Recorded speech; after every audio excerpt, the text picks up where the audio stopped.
Hi boys and girls, let's learn some clay hand building strategies using the pinch pot and coil strategy together. So let's get started. To begin with, you'll get a chunk of clay, and most of you have made a pinch pot in the past with me. I'm going to show you this worksheet I found that has a lot of words on it, but it has some good pictures that kind of illustrate what you want to do when you're making a pinch pot. So you've got your chunk of clay. The first thing, as you can see, it says roll a ball of clay. So I like to roll it like you're packing a snowball, not rolling it on the table or that cloth, because that'll sort of dry it out. So I smack it back and forth between my hands, or I squeeze it like that, or I roll it like this. Okay? So once you have a pretty decent ball of clay, you're going to set it down, and you can see the next thing is to take your thumbs up, and then thumbs down, and gently push your thumb into the center of the ball. It actually helps if you hold it while you do that. So I'm going to take it and push, push, push, push, push, and you'll feel when you start to get to the other side, but you of course don't want to go all the way through. Okay, once I have that, the next step is when you start doing the actual pinching. Okay, so we've done this.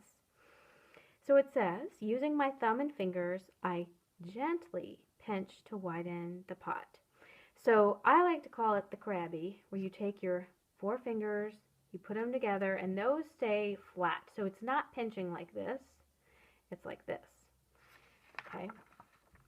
So before you start pinching it, think about this. Your goal is to have even, uniform sides, corners, the bottom, all the same thickness. This is like if you took the pot and cut it in half. You do not want this. You do not want it skinny at the top and then a big thick section, and then it gets thin and then a big thicker section. When it's uneven like that, it's going to sort of collapse, or it might explode in the kiln because if there's sort of trapped moisture or air.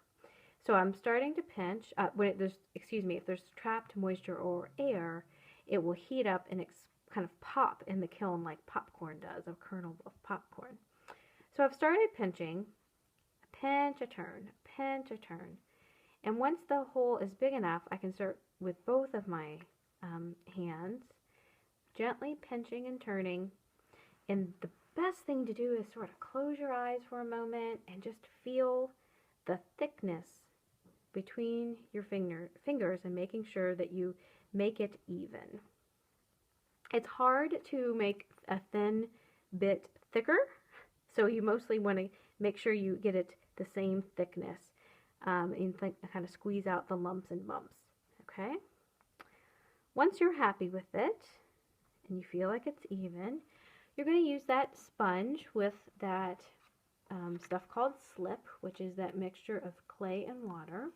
Squeeze out the sponge, and you're going to use it on the surface of the clay to get out any sort of cracks.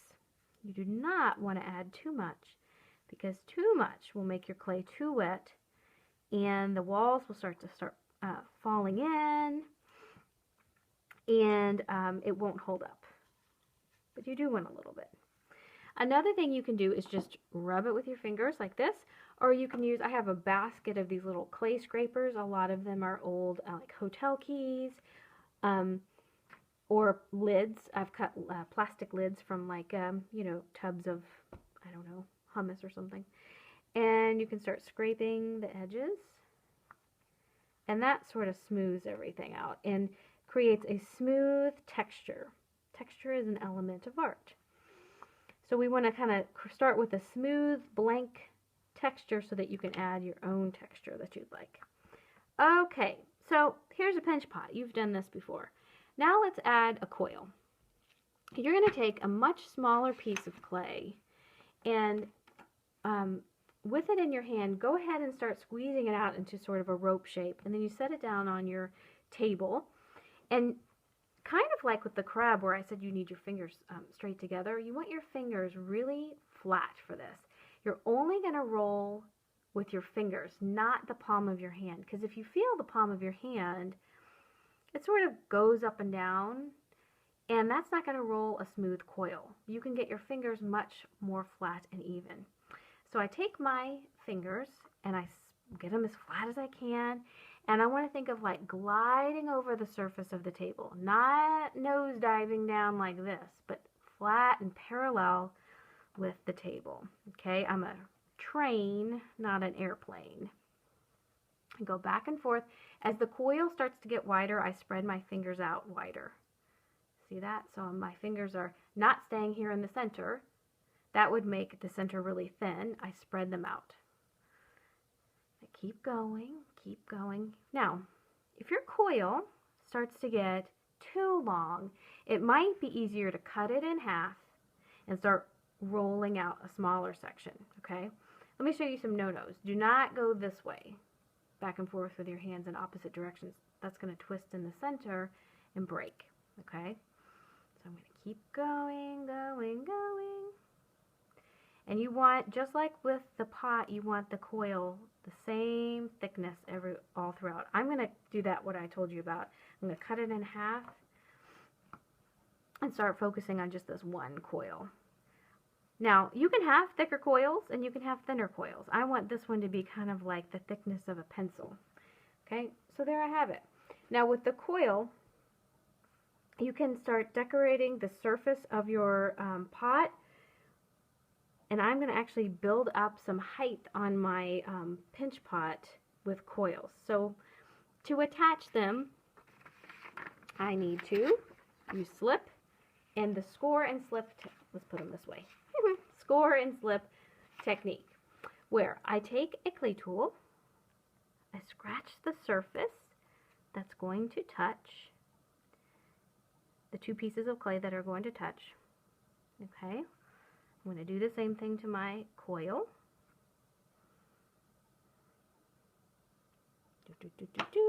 And then I use the slip again. This time you can have a little bit more on your sponge,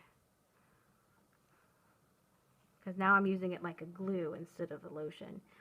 And I start pressing and gently going around and around and around and around.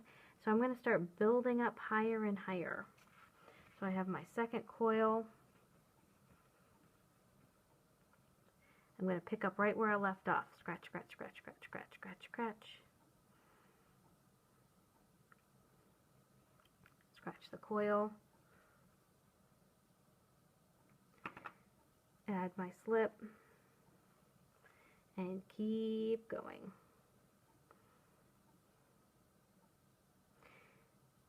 Now, where the two coils come together, you can see there's like a break. I can use one of those clay scrapers and sort of blend that together, or even just the back of your fingernail works. There you go. Okay. Whoops. So you can keep building with the coils so that your pot becomes taller and taller with these coils. And then you can also use some of the clay tools that I have, the stamps and the texture items, for pressing in a pattern on your pinch pot. A pattern is a principle of design. I'm using lines to create a pattern right now, so an element in a special way to create a principle.